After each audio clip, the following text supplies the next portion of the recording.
Hello everybody, welcome to another video. I was sent this clip with an email quite a while ago now asking who has priority.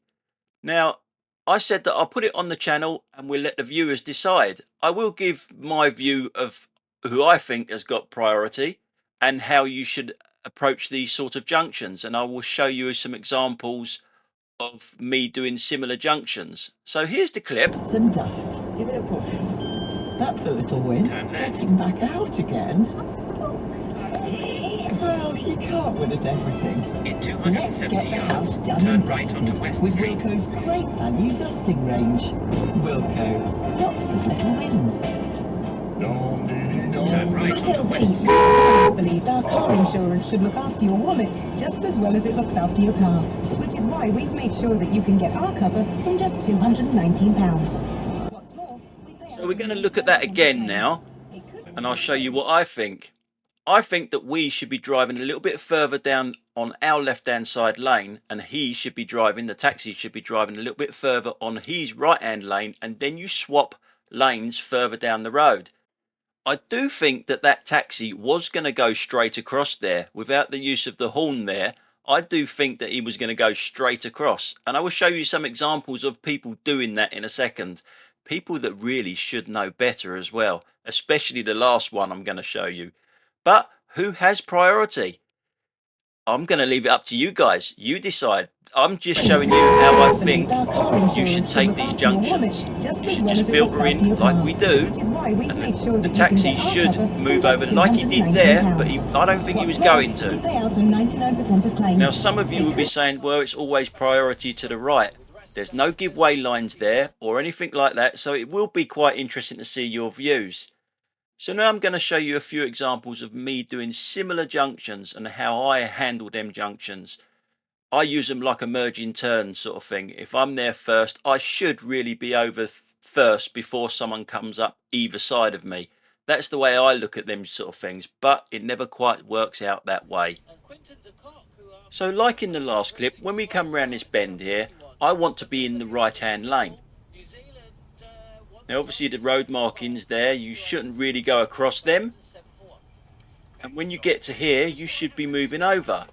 Now that car in front of me now did that a bit aggressively, but see the way we just swapped lanes, no issues, no problems or anything like that. But for me, he should have been coming in behind me because he could actually see me indicating and everything, but there was no harm done. Now same junction. Same scenario, I want to be over in the right hand lane when I come around this bend. But there's a bit more traffic this time. So what do? The van in front of me wants to go to the left hand lane. So I hold back. I know what he's going to do. He's indicating nice and early. So I know he wants to get over into my lane. And I want to get into his lane.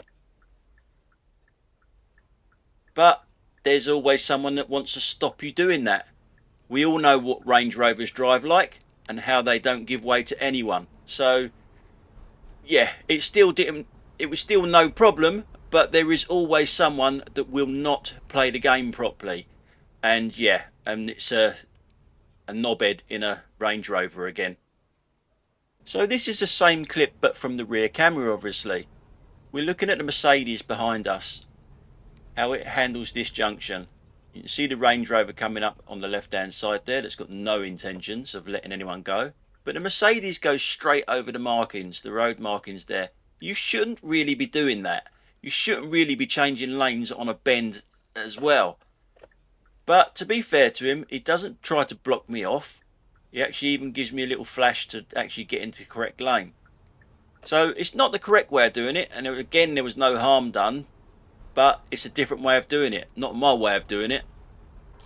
Now we're in Croydon, and we're looking at, yes, we are looking at the guy in front.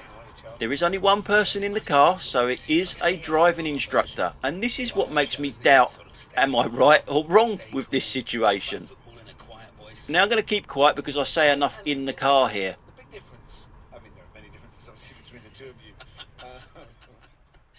You know, I would say, I don't want to be rude about Put out there, mate. You're supposed to be a driving instructor.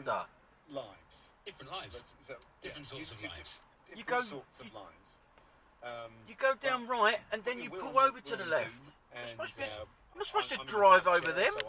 You're supposed to do it like this and then pull across. So what do you guys think about that one? Now, I'm looking at this as someone that's normally driving vans or lorries. It's only about the last 6 years I've been driving my car for a living. I've normally been driving vans and lorries for the 30 years prior to that. And yes, there is a different way of driving these junctions. You have to drive them differently if you're driving a van or a lorry. And I'll try to explain this to you now. You're supposed to be a driving instructor. Now, I'm going to pause it here because you have to go down there if you're in a van. Because you cannot see through metal.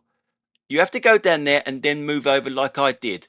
Because at that angle that guy's at, you cannot see through metal. You cannot... the mirrors won't help you because the mirrors are looking behind you.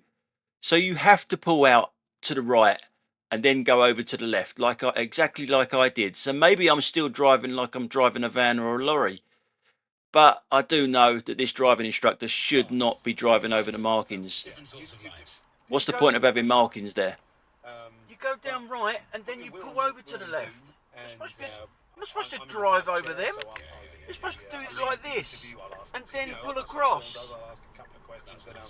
So, the same junction from behind on the same clip. This is quite worrying. Like this and then pull across. The other two drivers behind me do it exactly the same way as the driving instructor. So, am I wrong? Am I doing it wrong and they're doing it correctly, going over the hatch markings there? What is that? Not for me. What's the point of having road markings there if you're just going to do that? What's the point of having an extra lane to the right if you're going to do that? Let us know, guys. Thanks for watching anyway.